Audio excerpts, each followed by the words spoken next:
Shalom, salam kasih karunia. Selamat pagi saudaraku. Sungguh satu sukacita bagi kita sekalian ketika kita diberi kesempatan di pagi hari ini boleh menikmati kebaikan dan anugerah Tuhan yang berlimpah-limpah. Mari kita membuka firman Tuhan yang saya ambil dari Mazmur pasal 103 ayat yang ke-10 dan ayat yang ke-11.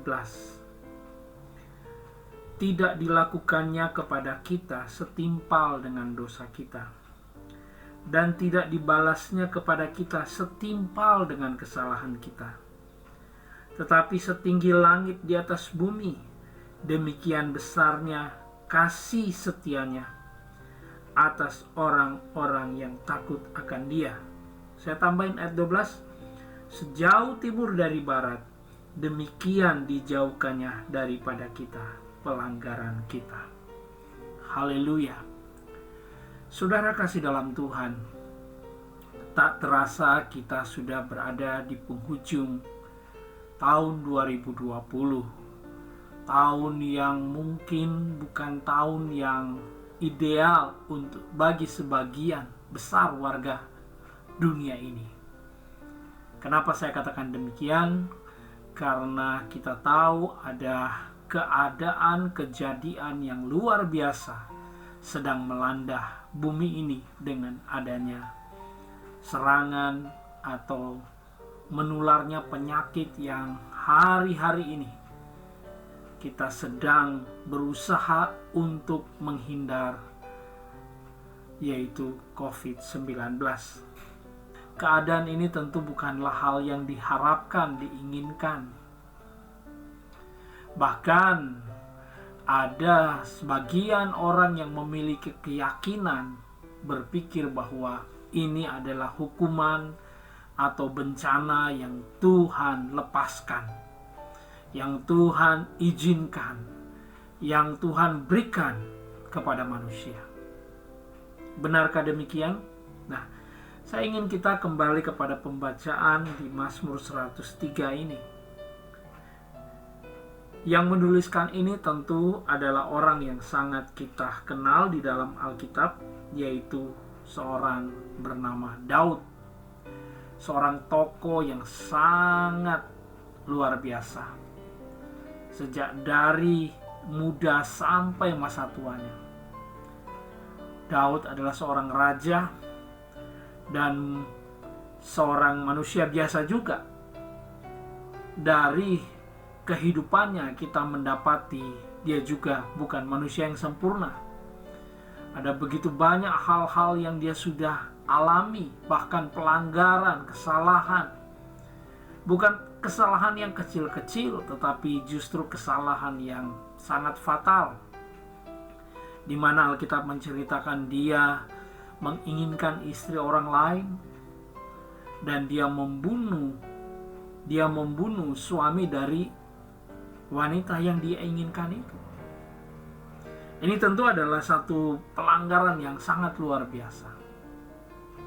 Namun kalau kita merenungkan kembali, membaca apa yang dituliskan oleh Daud di sini, kita bisa melihat bahwa Daud adalah seorang pribadi juga yang sungguh-sungguh mengerti isi hati Tuhan. Oleh anugerah Tuhan, dia mendapatkan pewahyuan dari Tuhan bahwa betapa Tuhan sangat mengasihi dia. Tuhan sangat rindu untuk seseorang hidup di dalam kebenaran. Dan di sini kita membaca tadi, di mana Daud berkata, tidak dilakukannya kepada kita setimpal dengan dosa kita, dan tidak dibalasnya kepada kita setimpal dengan kesalahan kita. Ini luar biasa, saudara. Tadi saya katakan pelanggaran Daud, pelanggaran yang sangat fatal. Tapi ketika Daud memandang kepada Tuhan, dia percaya kepada Tuhan, ada sesuatu yang dia dapatkan bahkan melampaui apa yang berlaku pada saat itu. Yang kita tahu berlaku pada saat itu adalah hukum Taurat. Tetapi seorang Daud bisa mendapatkan pewahyuan bahkan melampaui hukum Taurat itu sendiri. Karena kalau sesuai dengan hukum Taurat, Daud ini harusnya sudah dihukum mati juga. Karena dia mengambil nyawa orang lain, dia sudah berzina. Dia harus dilempari dengan batu. Tapi kenapa dia tidak mengalami demikian? Ada hal yang luar biasa dari seorang Daud. Yaitu Daud mengerti tentang rencana besar Tuhan di dalam Yesus Kristus. Saya boleh katakan bahwa Daud, walaupun belum pada waktu itu Yesus lahir, Yesus ada, tapi melalui mata imannya dia sudah bisa melihat karya terbesar dari Yesus Kristus, yaitu dengan Yesus menghapus, menebus dosa-dosa manusia, termasuk kehidupan Daud itu sendiri. Sehingga dia berani berkata, setinggi langit di atas bumi, demikian besarnya kasih setianya. Sejauh timur dari barat, demikian dijauhkannya daripada kita pelanggaran kita. Ini sebenarnya menggenapi apa yang dilakukan oleh Yesus Kristus dalam kehidupan kita. Dia sudah mengampuni kita. Dia sudah tidak memperhitungkan lagi pelanggaran-pelanggaran dalam kehidupan kita. Dan Roma 8 ayat 1 berkata, di dalam Kristus tidak ada penghukuman. Jadi saudaraku, pagi hari ini, kalau saya kaitkan kembali dengan apa yang saya katakan tadi, dengan sakit penyakit, dengan keadaan COVID yang ada di tahun 2020 ini, dan bahkan kita tidak tahu apakah akan selesai tahun ini atau berlanjut. Tidak peduli, tapi satu hal yang saudara harus ketahui, bahwa di dalam Yesus Kristus Tuhan tidak pernah menghukum saudara, apalagi memberikan sakit penyakit.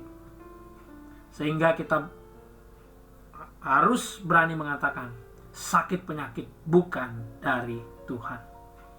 Karena Tuhan sudah mengampuni kita. Tuhan sudah menebus kita.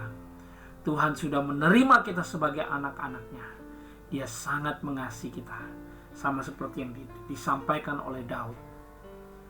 Inilah kasih karunia Tuhan. Mari jalani pagi hari ini, hadapi hari yang baru ini dengan selalu memandang akan kasih karunia Tuhan. Tidak dilakukan kepada kita setimpal dengan dosa kita. Tidak dibalasnya kepada kita setimpal dengan kesalahan kita. Malah Dia menunjukkan kasih setianya kepada kita. Dan Dia menjauhkan pelanggaran kita sejauh timur dari barat. Artinya, Tuhan tidak pernah mengungkit-ungkit kesalahan saudara lagi. Karena saudara sudah diampuni satu kali selama-lamanya oleh pengorbanan Yesus Kristus di kayu salib. Haleluya. Mari kita bersyukur untuk hal ini, kabar baik ini. Kita percaya semua karena kasih karunia Tuhan. Mari kita berdoa. Tuhan, terima kasih buat firman-Mu. Kami sudah diberkati, kami sudah diampuni, kami sudah ditebus, kami sudah dilayakkan, dan Engkau berkenan atas hidup kami. Sama seperti ungkapan Daud, demikian juga ungkapan isi hati kami. Di dalam nama Tuhan Yesus kami berdoa. Amin. Haleluya. Tuhan Yesus memberkati saudaraku.